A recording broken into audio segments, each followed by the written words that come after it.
Greetings, Fantasy RP gamers! Menacer here, your favorite Mega Mecha pilot.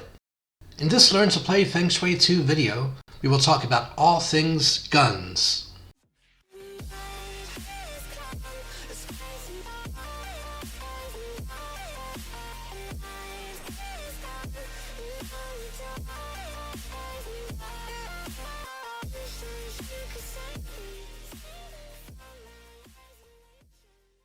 Feng Shui 2 deliberately made guns less deadly than they are in real life, both in absolute terms and in comparison to punches and kicks so essential to true Fu action.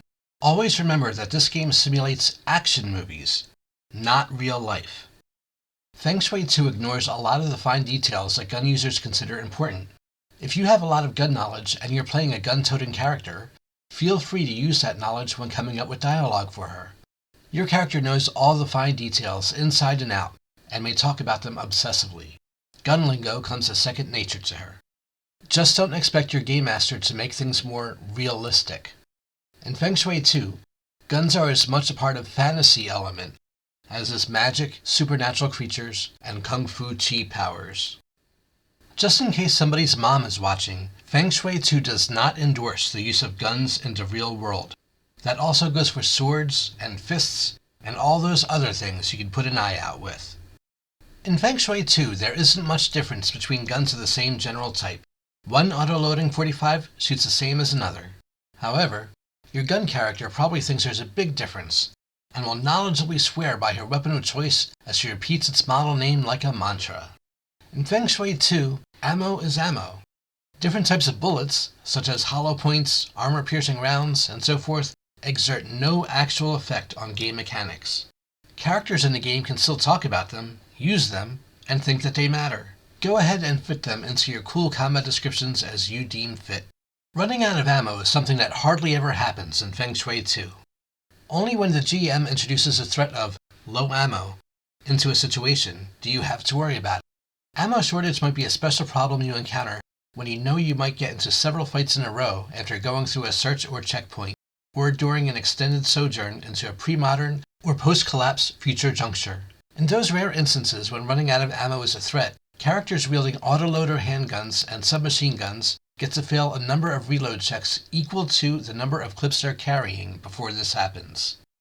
Characters with other types of guns can fail 3 reload checks, and then they have to do something in the story to show how they restock. How much heat can you pack? Even if you're not trying to hide your status as a walking arsenal, one person can only carry so much. Most of the time this won't matter, but when it does, officially you can carry a number of guns and clips for them equal to your strength action value. If you don't have a listed strength action value, then this number is 7. If you carry a gym bag, however, you can legitimately declare to have many guns and much ammunition for them. Tip: bring a gym bag. Needless to say, all of the bag full of guns sticks come with their own gym bag. Signature weapons are special. If it's not a signature weapon, your gun may be lost in the heat of battle. Gun-oriented characters in Feng Shui 2 should be going through expensive firearms like facial tissue. It should never be a hassle, or even much of an issue, for a character to find replacement weaponry to bring her back to her usual listed guns after she loses some in the field. Between one fight and another, the gun character simply acquires more guns from somewhere. Losing guns in the ancient, past, and future junctures might make an interesting plot turn, however. About malfunctions.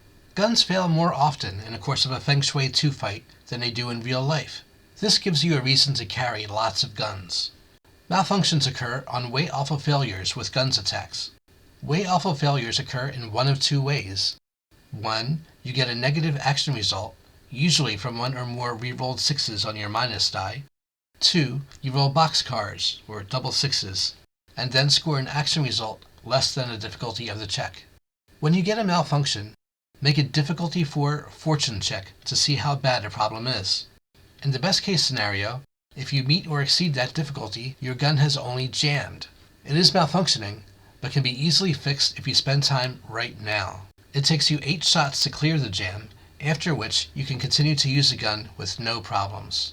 Most of the time, you'll want to switch weapons now and fix the gun later, rather than spending 8 shots to fix it. and we'll go over how to switch weapons soon. If you failed the difficulty 4 fortune check and/or choose to drop the jammed weapon when drawing a replacement, the jammed gun is now damaged and can't be used again until repaired by a gunsmith.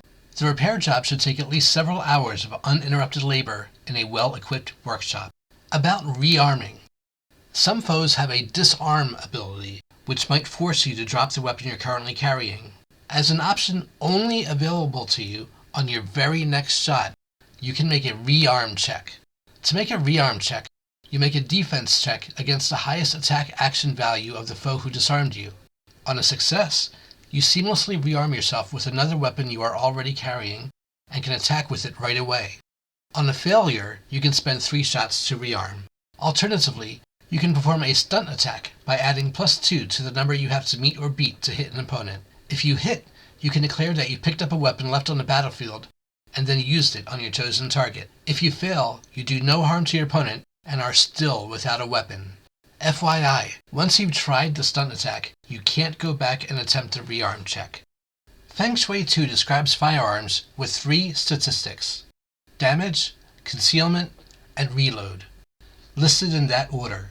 So when you see that the Beretta 92 FS Centurion is rated at 10/2/3, that means it adds 10 to an attack's damage, adds 2 to your concealment penalty, and has a reload value of 3, meaning that on a 6-sided dice, you need to roll a 4, 5, or 6 to successfully reload it. Damage you know already. It's the amount you add to your outcome after a successful hit to get the smack down. As per usual, the target subtracts toughness to get the total number of wound points they actually suffer. Damage values for guns depend on their bullet calibers, as listed on this chart. Your character sheet will always have the values for weapons your character starts with. The last of the 3 numbers in your gun statistics is the reload value. Action movie heroes sometimes have to stop to reload, often at the tensest of moments. At other times, they seem to get dozens of shots with a single 6-cylinder revolver. In Feng Shui 2, after you've been in a fight for more than one sequence, after each gun's attack you make, you need to make a reload check until you actually do need to reload. To make a reload check, you roll a single 6-sided die. If your result exceeds the weapon's reload value, then you still have enough bullets left to fire again on your next turn. If you get a result less than or equal to the reload value, you take your shot now, then your gun needs to be reloaded. When your next turn comes, make fruitless clicking noises as you mime your character squeezing the trigger to no avail. Then, either spend the needed shots to reload your gun, or switch your weapon. Reloading your current weapon costs you a number of shots depending on the firearm type, as seen on this table. Once you reload or switch your weapon, you don't have to make another reload check until the next keyframe. Before we get into concealment, let's learn about switching weapons. Dropping a weapon costs 1 shot. Placing a weapon in a holster, sheath, or the like costs 2 shots. Drawing a weapon costs 1 shot. So, depending on what you do with your original weapon, it will cost you 2 or 3 shots to switch a gun out for a replacement. Some sticks will allow you to do this in fewer shots. Once you switch your weapon, you are free from further reload checks until the next keyframe. Attacks with arrows, even though they use a gun's attack value, do not require reload checks. Now for concealment. Don't want others to know that you're carrying enough weaponry to single-handedly recreate the storming of the beaches at Normandy? To avoid having your hidden weaponry spotted, make a deceit check. If you don't have the deceit skill, use the player default action value of 7. The difficulty of the check depends on the type of character from whom you're trying to hide your ordnance. You add the total concealment penalties of all the weapons and all the clips and all the magazines you have hidden on your person to the number you have to meet or beat. Clips for auto-loading pistols have a concealment penalty of 1. Clips for machine pistols and magazines for rifles and machine guns have a concealment penalty of 2. It is important to wear enough clothes to cover all your hardware. An overcoat of some kind is an essential fashion statement in these situations. If you're too lightly dressed to stash all your hardware, you take on a +3 concealment penalty. If you fail the concealment check, the character can tell you're packing. To spot Game Master-controlled characters that are carrying guns, heroes check their detective skill, police skill, or their gun's action value against a difficulty of 10, with the target's total concealment penalty as a bonus to your check. As in the movies, You almost always spot covertly armed bad guys if you care enough to look. Now I'll talk about guns of different junctures. The guns of the ancient juncture would be the bow and arrow. This basic, pre-gunpowder ranged weapon does 7 damage, has a concealment penalty of 5, and does not need to make reload checks. Post-apocalyptic survivors may also resort to bows, having run out of ammunition for their battered, duct-tape firearms. Guns of the past juncture. Gun-toting characters from the 1850s will want to ditch their black powder weapons as soon as they get access to modern firearms. Game masters should let them do so with minimal hassle. Players can figure out the differences between muskets and AK-47s between scenes. These antiquated weapons are good for fighting in duels, though. A black powder pistol takes 9 shots to reload, does 7 damage, has a concealment penalty of 3, and a reload check of 6. The crossbow was already obsolete in 1850 by several centuries. A crossbow takes 9 shots to reload and has a damage value of 7, a concealment penalty of 4, and a reload check of 6. A musket is your basic black powder rifle. A musket takes 9 shots to reload, has a damage value of 8, a concealment penalty of 5, and a reload check of 6. Now for modern guns. Unless otherwise indicated, autoloader handguns take 1 shot to reload. An autoloader pistol prepares another round to be fired each time it fires. They have a slide along the top, which characters in action movies sometimes pop back for dramatic effect. Revolvers contain bullets in a cylinder in the middle of the gun frame and take 5 shots to reload. Adherence to 90s movie iconography dictates that cops should be particularly fond of them. Submachine guns, or SMGs, unless otherwise indicated, take 3 shots to reload. The user slaps the magazine in a relevant slot and can blast away again. All submachine guns are capable of fully automatic fire, which we will discuss soon. Unless otherwise noted, submachine guns are all 9mm weapons. Shotguns are very important weapons because they have that great pump thing going for them, where the hero or bad guy goes ka-chink in preparation for blasting the dickens out of somebody. Sometimes, for effect, they'll pump it 2 or even 3 times before firing. In Feng Shui 2, you can squeeze out an extra point of damage value out of a pump-action shotgun by taking an extra shot to mime out the pumping while making a loud ka-chink noise.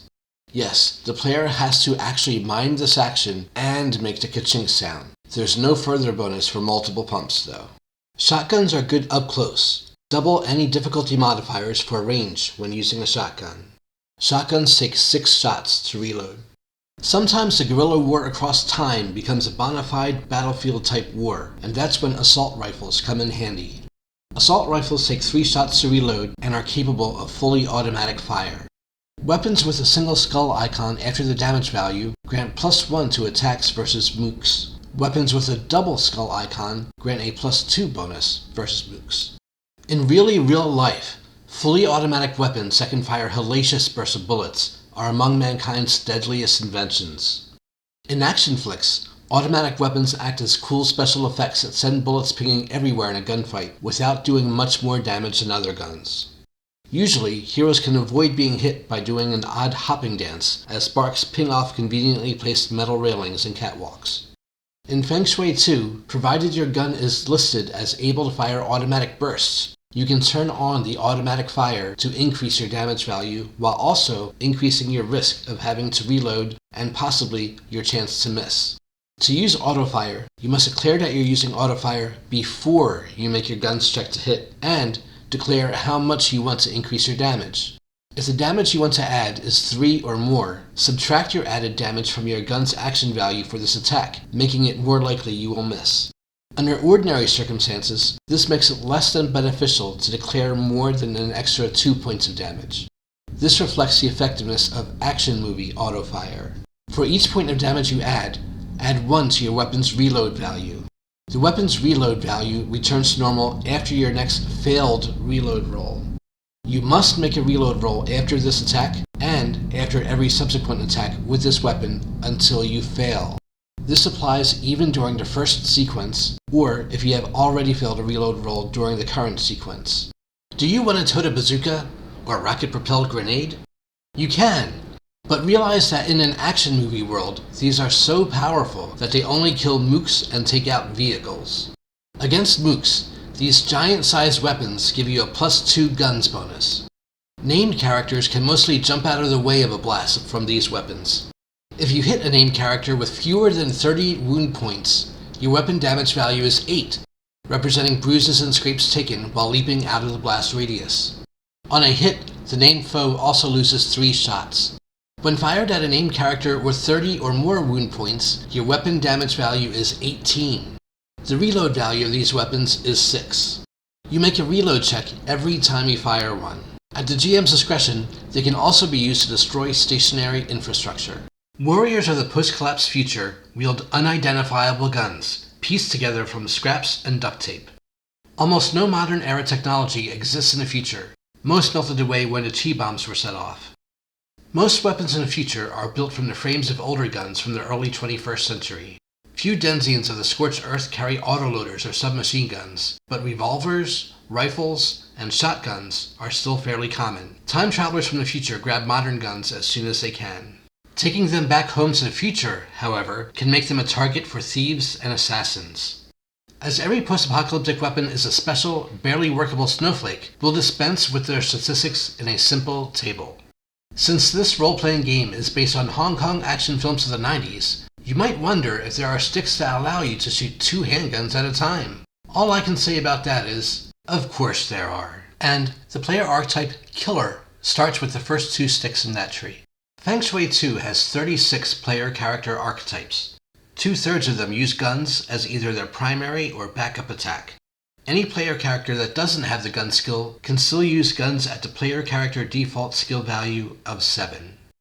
The player character archetype Ghost does not have a gun's action value, but does have a special ability in relation to guns. The Ghost has immunity to any damage caused by bullets, unless the bullets are magic or silver. When using your gun's action value as a skill, you can spout information about guns all the livelong day.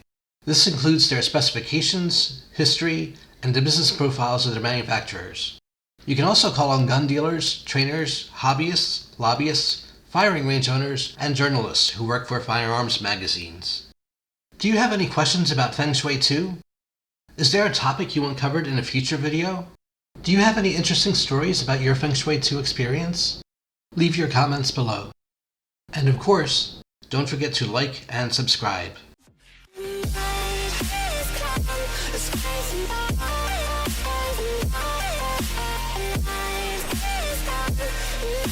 It's